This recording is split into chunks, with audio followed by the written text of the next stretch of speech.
Attention, attention. Pas d'enfants dans les sites d'extraction de l'or. Les enfants doivent être protégés de tout travail dangereux, y compris l'extraction de l'or. Pas de femmes enceintes dans les sites d'extraction de l'or. Les femmes enceintes doivent être protégées de tout danger pour leur santé et celle de leurs enfants. Pas d'utilisation de produits chimiques dangereux dans l'extraction de l'or.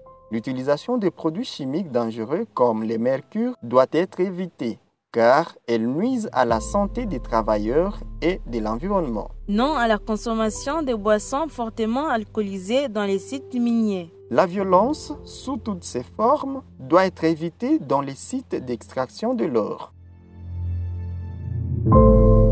La DIFEM appelle tous les acteurs de la chaîne d'approvisionnement de l'or en territoire de Kasongo-Bikenge à respecter ces principes pour une production responsable.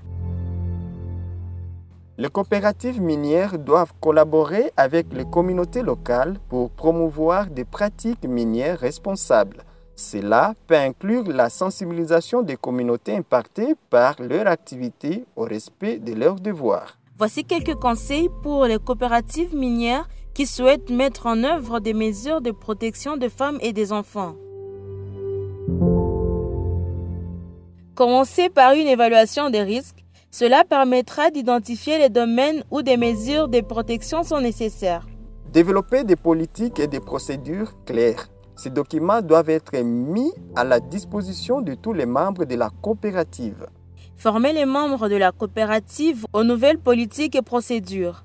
Cela garantira que tout le monde est au courant des règles et des attentes. Mettre en place des mécanismes de suivi et d'évaluation. Cela permettra de s'assurer que les mesures sont mises en œuvre de manière effective.